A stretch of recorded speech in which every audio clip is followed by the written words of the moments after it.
You're listening to Don't Waste Water. You will have probably some listeners that kind of go, but water's a human right. You shouldn't be putting a price on it. You shouldn't be using markets. But on the upside is that if we have markets, we'll actually understand its value and we'll be able to account for the water. Hello, bonjour, and welcome to the Don't Waste Water podcast. I'm your host, Antoine Walter, and in today's episode, I'm delighted to welcome Katrina Donaghy as my guest. I've been in hundreds of conversations when the first people you see is they roll their eyes, oh, blockchain, and they take a heavy sigh and they go, oh, that's that crypto thing. We're not interested because, it's that dark web. Katrina is the CEO and co-founder of Civic Ledger, a company building trust layer solutions for the markets of tomorrow. It wasn't until there was a chapter around charities and donations and how Bitcoin would help with that transparency that it all came crashing down. I said to myself, wow, this is something that we've never had that potentially could be a tool to solve that problem. Is water always flowing to its best use?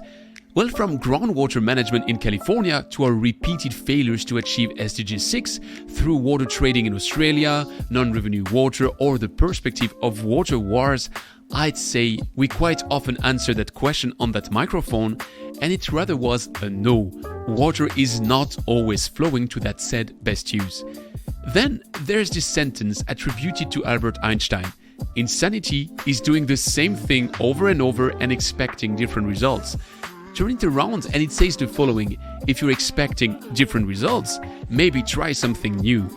And what is it that we're trying in the water industry for now several millennia? A centralized approach where infrastructure and money streams converge to central power places.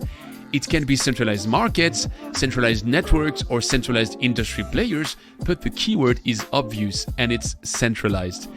So what if it was about time to go decentral, to distribute our approach?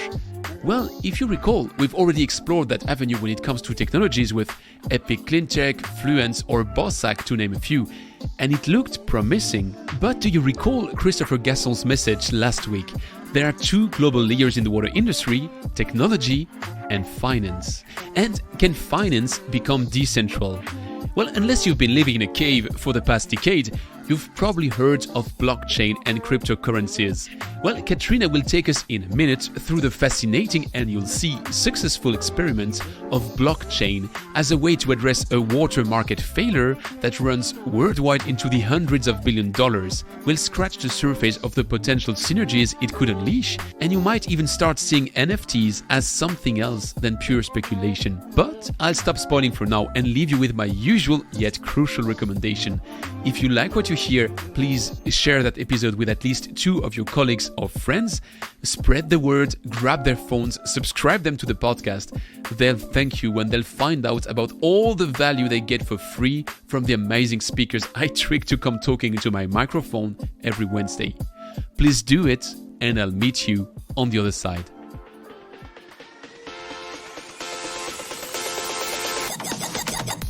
You're listening to Don't Waste Water, the podcast that helps water professionals to improve their wastewater treatment, optimize their operation costs, and keep up with the latest market trends. This podcast is brought to you by GF Piping Systems.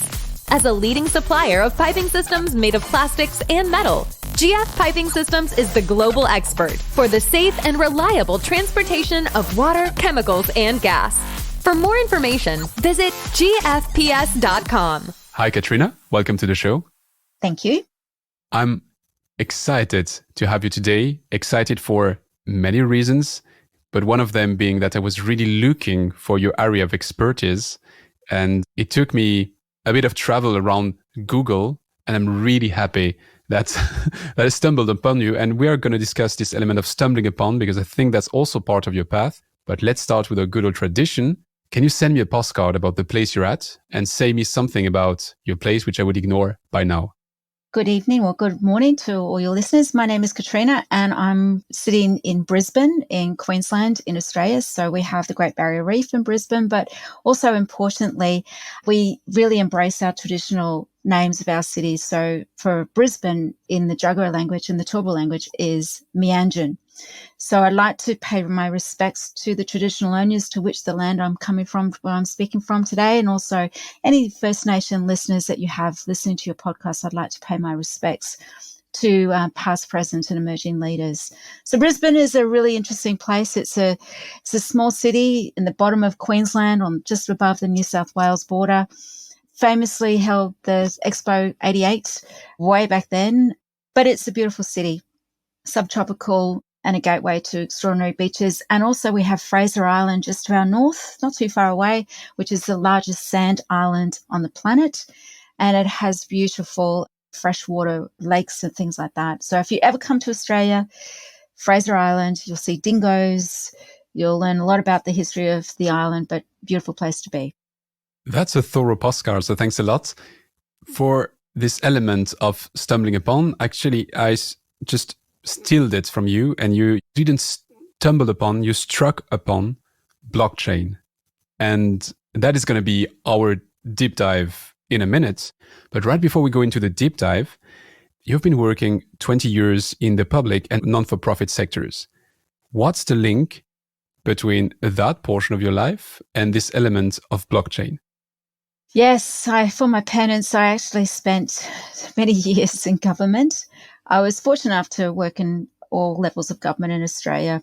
How this all came together was that in my early 30s, I worked in disaster management. So I was working with a lot of local governments in trying to get them to understand their natural disaster risk.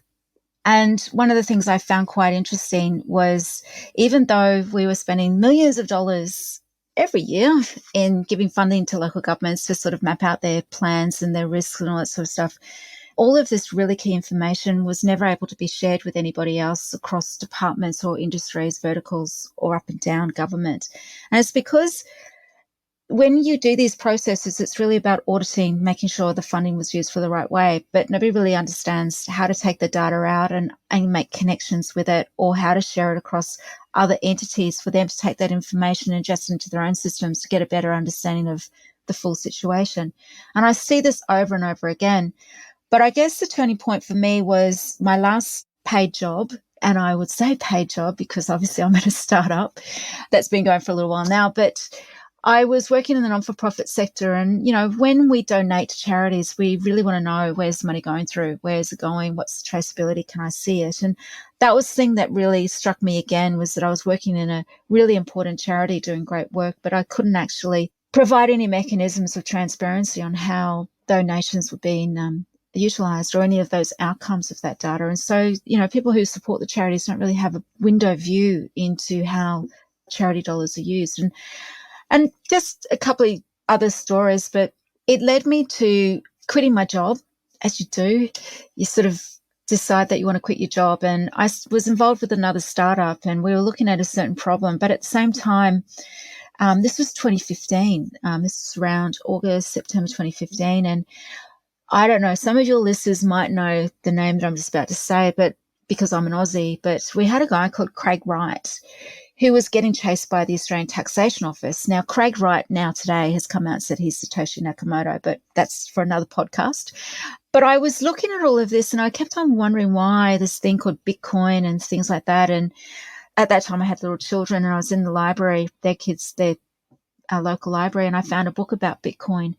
And I'm always one that opens myself up for serendipitous moments. I think if you're hearing about it, it's like when you're on the internet, all of a sudden what you're thinking starts to appear in your feeds. So I picked up the book and I took it home and I read it, and it made sense. It took my long time to get to understand what I was reading, because, you know, we're challenging the global monetary systems in this book. And it wasn't until there was a chapter around charities and donations and how Bitcoin would help with that transparency that it all came crashing down. I said to myself, wow, this is something that we've never had that potentially could be a tool to solve that problem.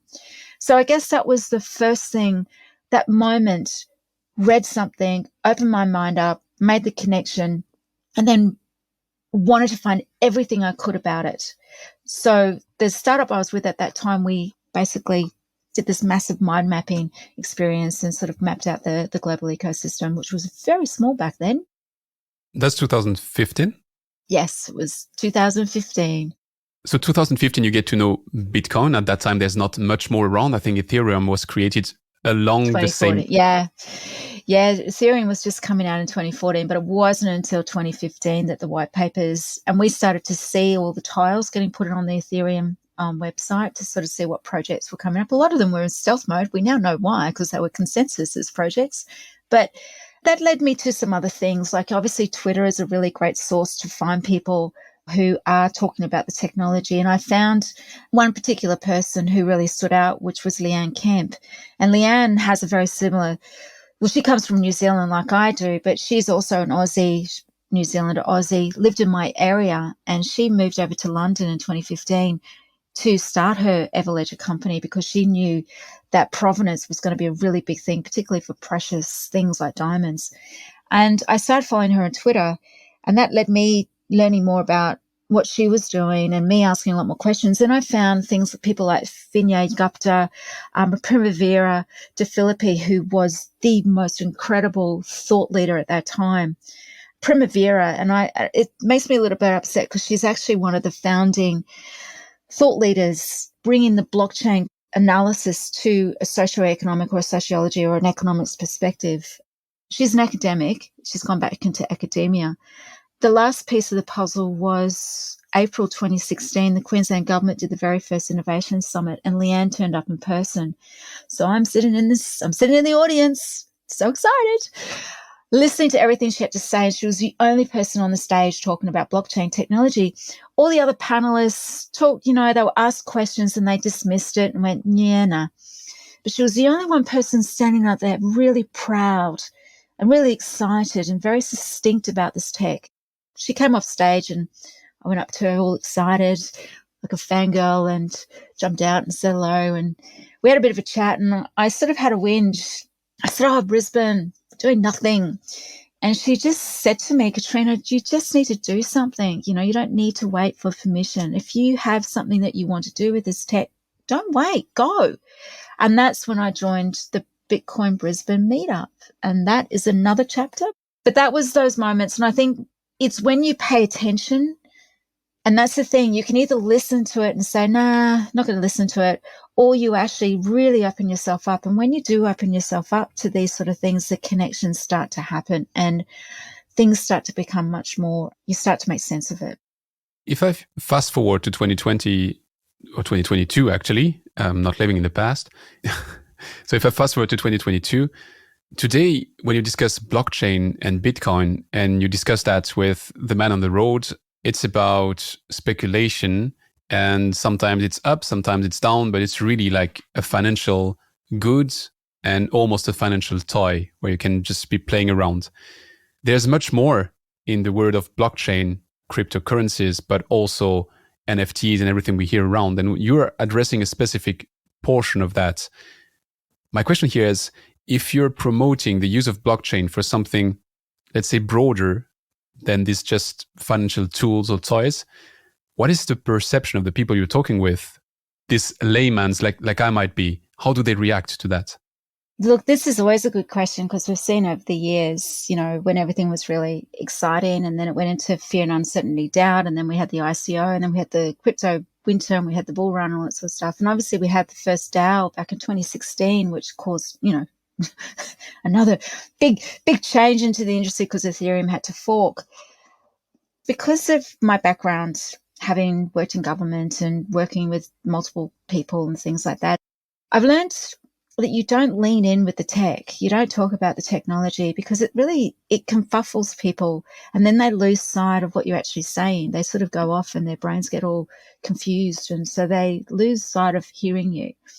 So we've always been a problem-led approach. Like, what is the problem that you need to solve? And let's have a look and see how you're using certain other ways of solving that problem and looking at, well, perhaps that could be an alternative. And what is the goal of solving the problem? What is the things that you want to achieve around, the problem? And we always hear trust, transparency, data, which is the same thing over and over again. And that's when you slowly bring in the concepts of, well, okay, what if you could solve it this way? And when they get used to the conversation, then you can start to say, okay, well, this is the tech.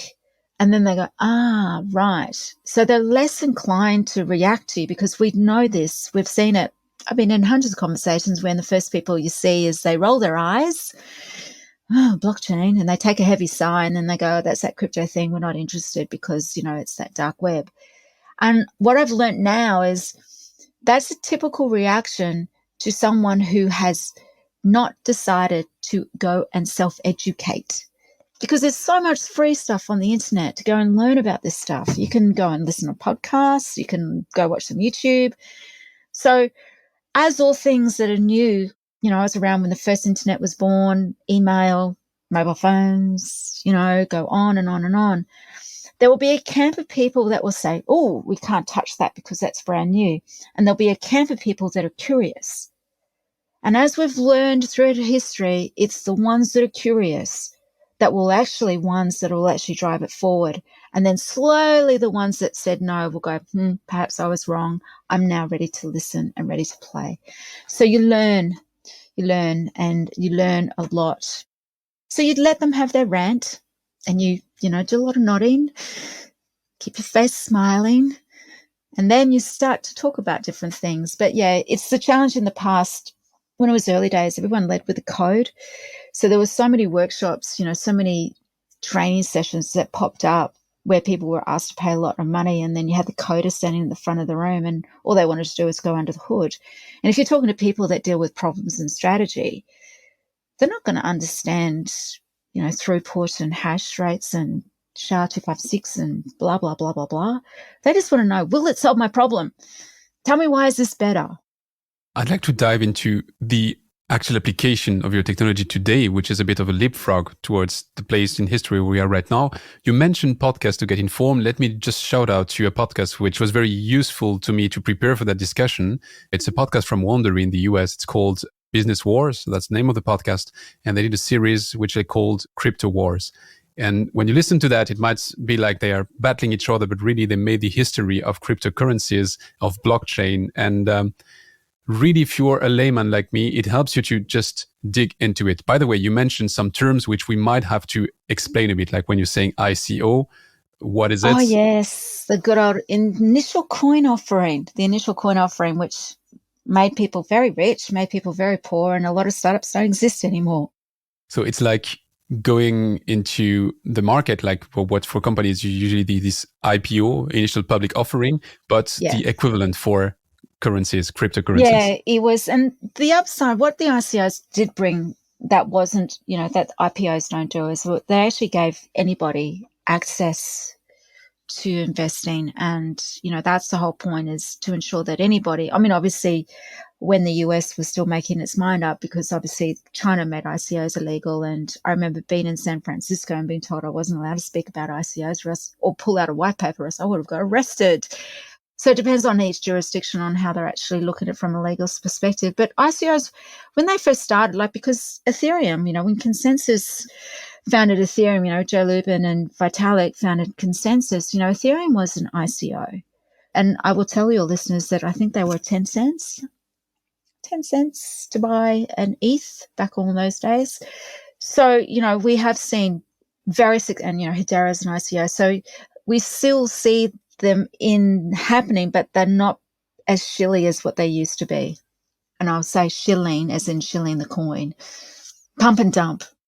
There would be so many directions in which I could sidetrack you. I could give you the example of Eric Larchevêque, the French guy who founded Ledger, who was part of that ICO of the Ethereum and who used to own thousands of Ethereums and who sold them when he thought he was making good money out of it.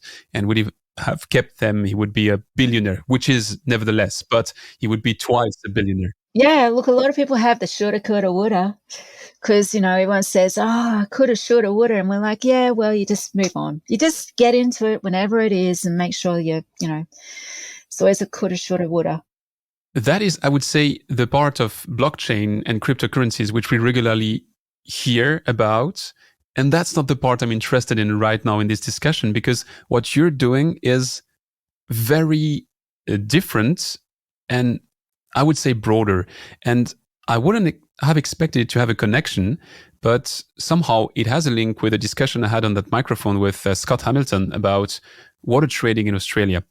And he wrote a book, Sold on the River, a very fascinating book. I'm going to put the links to my conversation with Scott in the episode notes in case you missed it. But to me, the link with our conversation today is that what Scott said at the time on that microphone is the problem is not the concept of water trading. The problem is the way the markets are set up. If I'm just synthesizing what he was saying.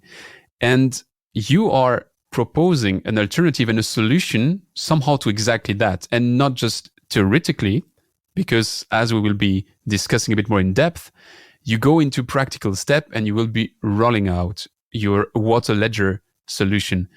So let me start with the problem of it. What are you aiming to solve with water ledger? There's a couple of things. Scott Hamilton, shout out to Scott. Scott is another thought leader in this country about water and markets, and he's an academic as well.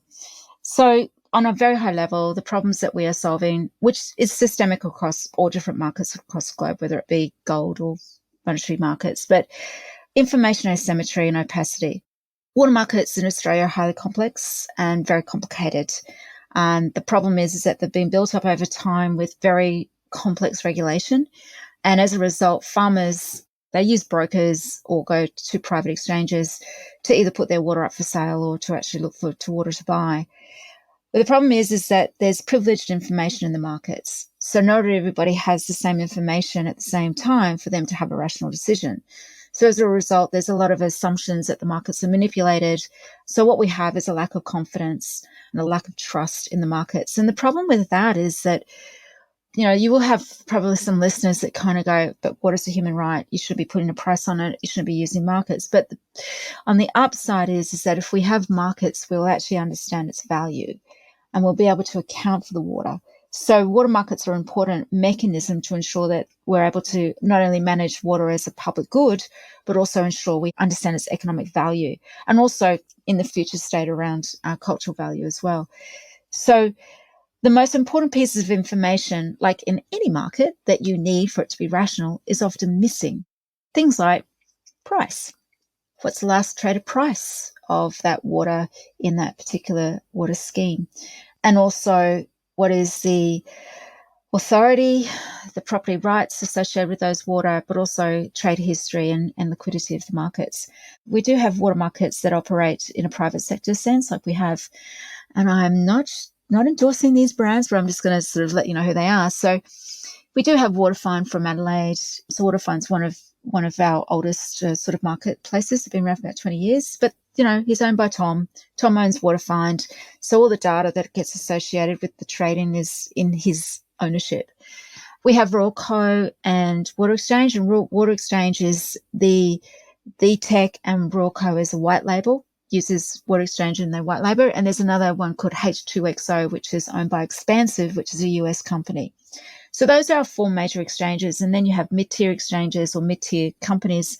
And then you have the thousands of water brokers that are not required to have a license in this country.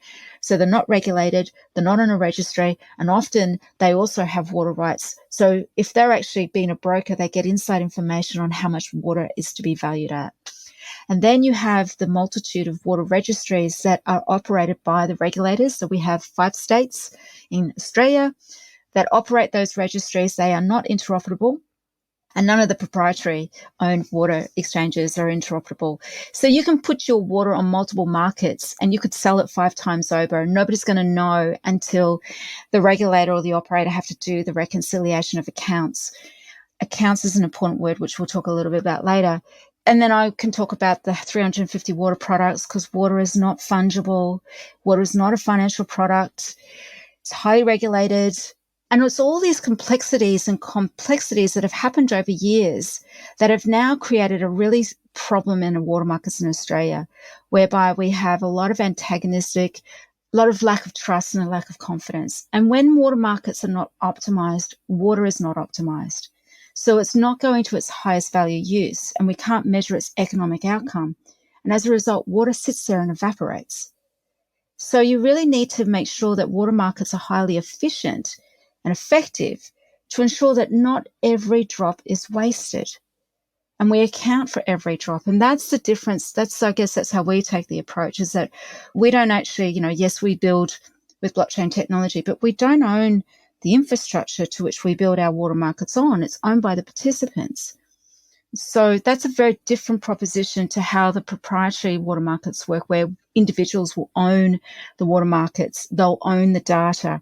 And then obviously with Expansive being American, Expansive gets to monetize that data in a way that goes offshore. So these are the things that are starting to become more compelling. And I guess when we picked up on all of this back in 2016, we kind of suspected that this tech would be really useful. But again, because it was so early, we've had to go through the whole ups and downs of the tech. You know, there was a time there in 2018 where nobody wanted to talk to us. Like nobody. Everyone's like, you keep that blockchain, you know, we don't want to talk about that tech. So, yeah, so I guess those are the challenges, information asymmetry. There's a lot to unpack in what you just said. I'll just try to just point at the various directions I'd like to explore with you. You mentioned how you see additional value in using the water better. And if I'm right, you've been putting a number on that value, which is $8.4 billion in agriculture exports. So that is what's somehow frozen or forgotten in the system with the way it's working today. We're going to go a bit deeper into that one. You mentioned the brokers. I've myself been in contact with Water Exchange at some point when I was trying to understand how that works. It's a weird word from where you're not really into it, and it questions your intention to cut them out. So that's also something I'd like to discuss with you. And you mentioned how blockchain would be the solution for that, and I'd like to understand how you roll out the blockchain. So let's start with that first part. I saw you saying that, giving me hints that you don't want to cut out the brokers. So I'd like to discuss that with you. But let's start with the blockchain element. You made some pilots. How does that really look like in practical steps? How do you roll out blockchain to replace, amend, supplement, I don't know, that market? We can sort of say that blockchain is now mainstream. But when you go back to 2016 and 2017, we really only had Bitcoin and Ethereum. And Ethereum was still emerging. The community was building. The Ethereum virtual machine was still trying to get stable and stuff like that. So, and there was a lack of documentation, SDKs and all that sort of stuff. Obviously, the world is very different now. But in the early days, how we got started, and this is probably a really important point, because the way we got started is not through an ICO where we kind of went, ooh, blockchain, we need to go find a problem. You know, we've got blockchain now, let's go find a problem to solve it with. And that's fine. I mean, because obviously a lot of people did go with that approach to be very successful, but because I'm a little bit more pragmatic, we had an opportunity to work with the Australian government in early 2017, just for 3 months, because they put out some problem statements. And one of those problem statements to be solved was, how do we increase confidence in the Australian water markets? And we were one of 4 companies that were selected, and we were only 6 weeks old. Our company was only 6 weeks old. We put the application in and they selected us. Crazy, but they did, because we were the only tech company that came through the lens of, perhaps it is the way the markets are designed that could be the problem, not necessarily how water is managed. So anyway, we got selected and we did that project for 3 months, and we produced a feasibility study. I guess that's one of the most important things, is to really ensure that you understand the problem you're solving. Do you have the right problem that you're solving? What are your assumptions and a hypothesis? And how do you actually get some additional information to verify that that is the right problem to solve, rather than thinking you know what the problem is? So we did a feasibility study to really verify. And what we found was that the problem statement that the Australian government put out actually was not the right problem to solve. Because we were young and, you know, we challenged them and we gave them evidence, and we said, look, because they were saying that the problem with the water markets was lack of information. And yes, while we agree that there is an information problem, what we found was the trading was the problem. The ability to trade was where the bottleneck was, and there was a whole reasons for that.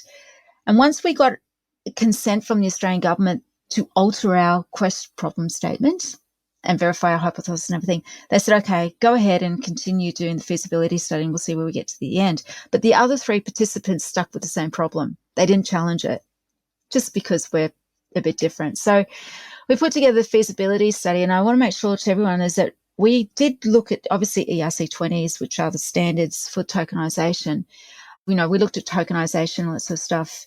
Yes, NFTs for your today listeners, yes, NFTs and fungible tokens way back then. I've picked up that you said that water was non-fungible, which made me think water is an NFT, but really that is my layman brain. So yeah, well, you need it to be fungible, but I'll explain a little bit later about why it's non-fungible and fungible at the same time. So what happened was that we submitted our report and we had the bare bones of what Water Ledger was going to look like. And I think that's one of the things why we're probably still around, is that we didn't actually go and say, right, we're going to go build the tech and spend 2 years building it and then come out and go, ta-da. We really wanted to know, is this a problem that this technology has a place? Will it make it better? And if so, how will it make better? What will it solve? And that's basically what we went with the Australian government. But this was 2017, June 2017. And even though we were judged as the most innovative approach, they didn't feel that the regulatory environment was ready for this conversation. And I'm going to talk about that later because this is very, very key, very, very important. So they passed on us and they said, no, thanks, Civic Ledger. You're really innovative. I'm really excited for what this is, but we just don't think that this tech is going to thrive in this particular problem for many years. It's going to take many, many, many years, and we're just not ready for it. So they handed it money to one of the teams that stuck with the problem. So they handed $1 million to, I won't say who they are, but they got $1 million to go do something that is an aggregation platform. But what we did is we put the tech down, we put Water Ledger down for a little while because we were quite defeated. But anyway, but we learned a lot. And we went off and did some work with IP Australia and we started using NFTs for patents, and that work got taken to Geneva. And then back in 2018, when we had the crypto winter and nobody wanted to talk about blockchain, we buckled down and did serious R&D, and we really pulled Water Ledger apart. We really, really pulled it apart. And then once we had a little bit of an MVP, that's when I went out and started talking to the people that own the problem, the Irrigators. And that's when we started to get some traction, because when you get them looking at you going, this is what we want, it actually speaks much, much more louder than our voices. That is something where I'm really curious. You mentioned you go to the Irrigators and you discuss blockchain, R&D, and how do they react? Funny that, isn't it? Yeah. As I said, you lean in with the problem, and when you've really spent all of that time articulating what the problem is and going down all that sort of stuff, and then understanding how this technology can bring surface data that they need in real time, and you can actually do that through contracts and stuff like that, it actually speaks to them because they don't care about the tech. They say, can this solve this problem, and this problem? And you go, yes, yes, yes. And they go, let's take a look. Because they want to have control of their data. They want to be in control of their water markets. How does it look like for them physically? At the moment, because it's going through its redevelopment, because obviously we're doing all of the deployment this year and moving out of testnet into mainnet. So it looks like if you went to a crypto exchange and you could see an order book, so you can see a dashboard, you can see the state of the market, and you can actually see the order book and the history, and you can see an audit log. And that's the thing that we did, which is quite unique to what we do, because we had to learn a long time ago when we did our pilot in 2020 up at Far North Queensland. We realised, when you start out, you really want to be what we call, 100% blockchain, and you can't. You still need to get data out so you can do analytics and things like that with it. So we split the smart contracts into two, and one that was executing the rules to which you could have a compliant trade. But we also created a listening, so the contracts were listening when data was getting updated. And what that was doing was it was creating an instant audit log of every execution of contract in the market. And that was our light bulb moment, because what it did, what we didn't realize that we were doing it, but what we were inadvertently doing was creating a real-time audit log that gave us a state of the market to give us a one source of truth. So in effect, we're able to show through an audit log that was linked to the Ethereum blockchain when an account was set up, or a water right was issued, or a trade was put onto the market, or a trade was settled, still by taking into consideration of privacy and security and all that sort of stuff. But that became very important because that doesn't exist anywhere. And it's a public window. If I get it right, there's this element of blockchain you can one-to-one just trade a portion of water on the blockchain, but there's also that element of being the one broker to rule them all with heavy brackets, because you now are building this common books of orders, which is now reconciliating all the platforms. Yeah, that's correct. So, because in Queensland, we have 23 water supply schemes, which are 23 markets. And you can imagine that they're like little nation states, because inside the borders of that water supply scheme are rules. And they're very specific to that water supply scheme because they have to take into consideration hydrology and catchment and water supply and access, whether it's in a dam storage, it's got water channels, irrigation channels. So it's very unique. And that's why we call water resource systems a non-fungible, because one water resource system cannot trade with another water resource system because the rules don't let it happen because of hydrology and distance. And water is really, really heavy and you need a lot of energy to move water. But when you do a trade, you're agreeing on when you're going to take that water out of the irrigation channel. So it has to be all aligned with hydrology and flow. And it has to be put in order. Yes, so there's a water delivery right. Yeah, there's all of these different rights that you have to have. So a water resource system has multiple uses. So in a water resource system, particularly in regional parts of Australia, you'll have the utility, the one that's doing the town water supply will have the same access to the same water resource system, along with agriculture, along with industry, along with the environment. And they're all very, very different because they have different rules, rights, responsibilities, different licensing, different permits. But with agriculture is mostly about 70%. 70 to 80% of water and water storage is used for agriculture. And then it's all split into zones.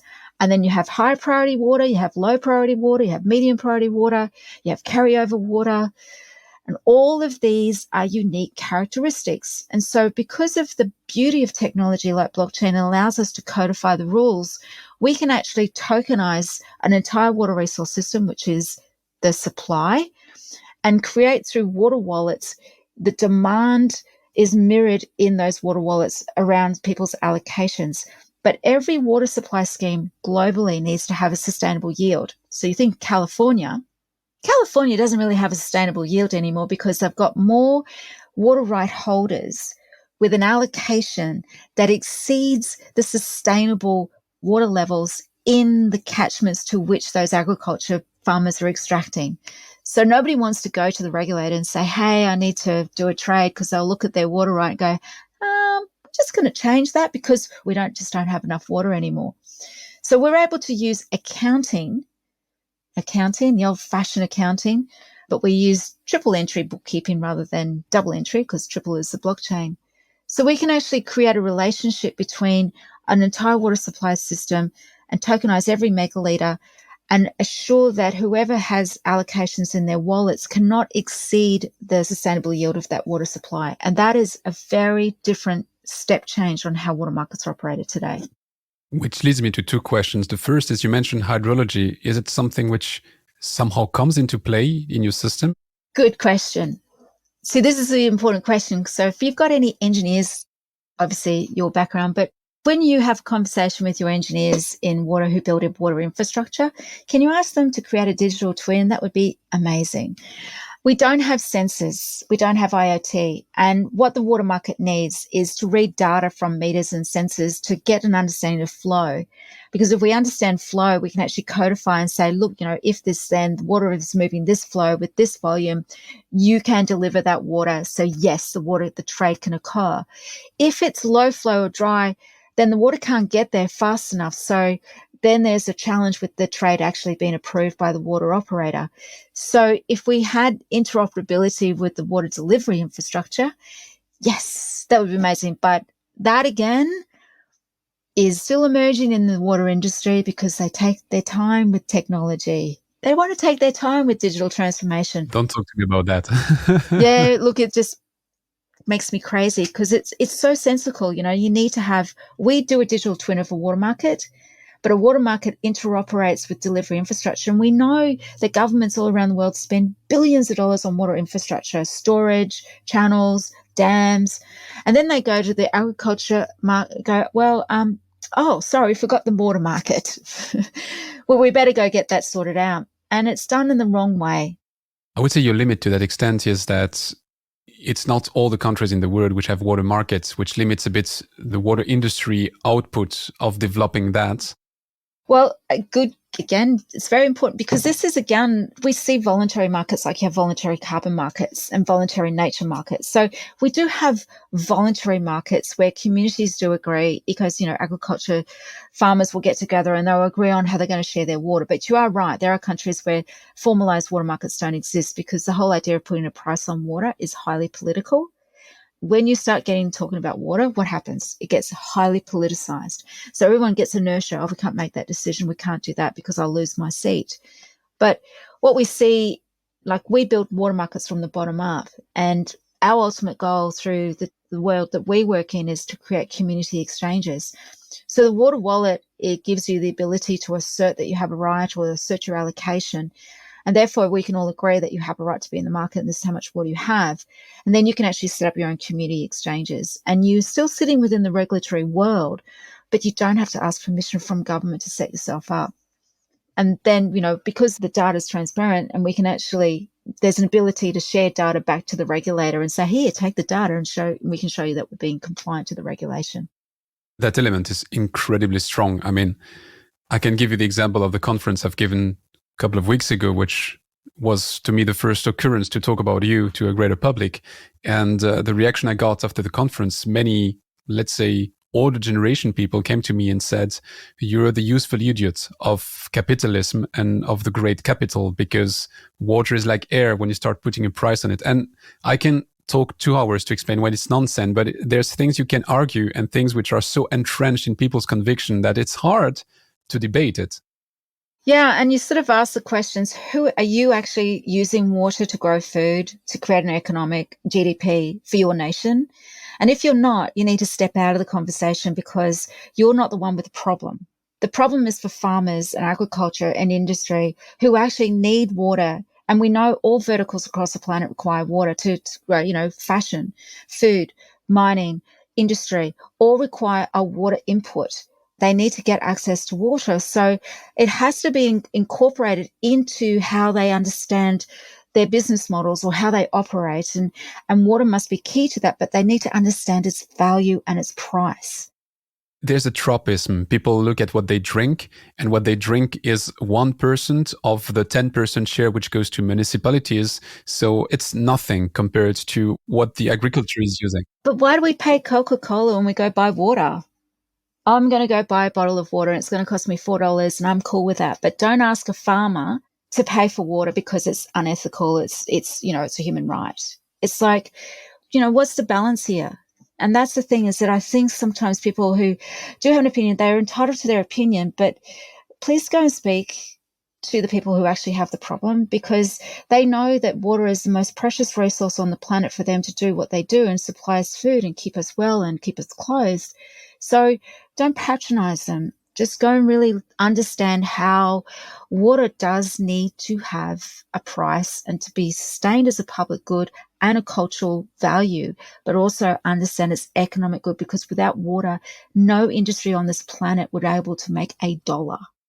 Which is a very elegant bridge to close the sidetrack I opened. I'm sorry about that. So you've been talking with those people because you've been talking with the irrigators. So that was one part of my question. The second part of my question in what you said is that if you're this mega market, which brings all the transactions under one decentralized roof, how do brokers react to that? Oh, look, that's really fascinating. I had, because a couple of years ago, it's about 18 months ago, the Australian government did an inquiry into the Murray-Darling Basin. It's called the ACCC, which is our watchdog in Australia. And they spent quite a lot of money and time going around the Murray-Darling Basin just trying to understand what the problem was. And they opened the door up for submissions, and we made a submission. And, I was very transparent because we were just about to start our pilot up in Maree-Betoongula. So I thought, where our values is about open and being transparent. So our submission was very detailed. It really talked about what we were doing in Maree-Betoongula, how it was going to work, what the problems we were solving, how the tech we were actually going to be applying it. And, I thought nobody's probably going to read it because, who's going to listen to a tech company? Not going to listen to us. But anyway, we did have some people read it. And when Queensland finally opened up on the 13th of December, a broker did contact me, and he was heading up to Brisbane. He said, is it okay if we have a catch up? And I said, yeah. And he actually said to me, I've been waiting for 2 years to meet you. I have your submission on my screen and I read it because I'm afraid of it. I'm scared what you're doing because I'm a broker. But on the other side, I understand it's the right way we have to head. So how do we get that balance? And we had a good conversation. And as I said to him, I said, what brokers do the best is that they build relationships. They're in the community. They drop the kids at the school where, they're selling water to the people that are the other parents. So they're an important connector in a community, but their challenge is the counterparty risk, because when water is traded, the order goes in and the broker is the middle guy that holds the money whilst they're waiting for the trade to be approved by the operator. So you're holding the money and waiting. So there's a lot of risk with that. But the thing is that trade is taking so long, and that money is not with the buyer. It's sitting with the middleman guy. So this guy can't do anything. This person can't leverage it, can't borrow it out or do anything with it. It's stuck in the middle. And that's a lot of counterparty risk. And there's a lot of paperwork that the brokers have to go through to demonstrate compliance. So what we do is we remove that compliance piece for them, because it becomes automated so they can focus on what their value is, which is building relationships, building confidence, education, and really being able to do their job better, because all of that risk is taken out of their remit. So we don't want to replace them. They are highly valuable. They have a very important role to play. But how do we take that risk with all of that paperwork and all that compliance that they have to do? So that does mean that they will become the operators of that blockchain. We'd like them to be part of the platform and to create a special place for them where they can possibly set up their own account and dashboard. So they will have a mini market, so to speak, whereby they're actually facilitating the trades and things like that. But they're able to see their own dashboard. They're able to see the liabilities, the current liabilities that are outstanding when the trades have been approved. But they don't actually have to hold the money anymore. And that's the problem. And, water and money don't move at the same time. And you want water and money to move at the same time. You mentioned how some trades could be done 5 times with the same water allocation, and then somehow it's reconciliated, which means that 4 guys are holding the money and can do anything with it because that trade cannot happen because the water doesn't exist. It doesn't exist. And it's not until it gets reconciled, and it's hard work because the accounting systems are complicated. They don't interoperate with the regulator and they don't operate with the market. So as I mentioned, it's, I was talking about, tokenizing the whole water resource system and ensuring that all, there's sustainable yield tokens in the wallets. So one of the challenges too is that often the accounting systems that the operators use don't hold price. They don't collect the data around how much the water was sold for.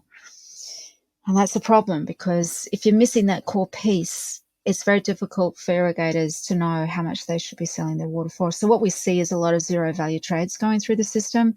So that distorts the average volumetric price because the trades prices aren't being correctly recorded.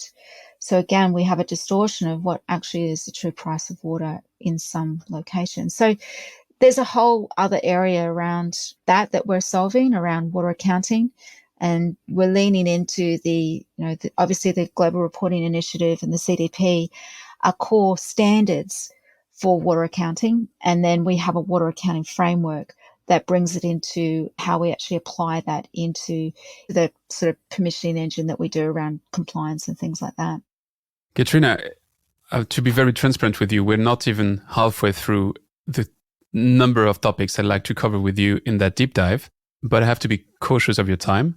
So I can list you what I'd like to further discuss with you. The tokenization you've been referring several times. I'd like to really go into the depth of it, understanding the ins and outs of this non-fungible or fungible element of water, seeing the perspective about what you intend to bring for the overall agriculture market in Australia, the links you've teased us between the future IoT and digital twin that may happen on the water system and what you're trying to digitalize in terms of market. And that is just scratching the surface. There's so much more I'd like to discuss with you. Can I propose you a deal at that stage, which is let's close this first part. Let's call it a first part. and let's make a sequel very, very, very, very soon. Does that sound about right for you? That would be amazing. Thank you. Then I propose that we close for today and we jump to our agendas. Okay. Thanks for listening to Don't Waste Water. This podcast was brought to you by GF Piping Systems. Loved this episode? Head over to Apple Podcasts to subscribe, rate, and leave a review. See you next time.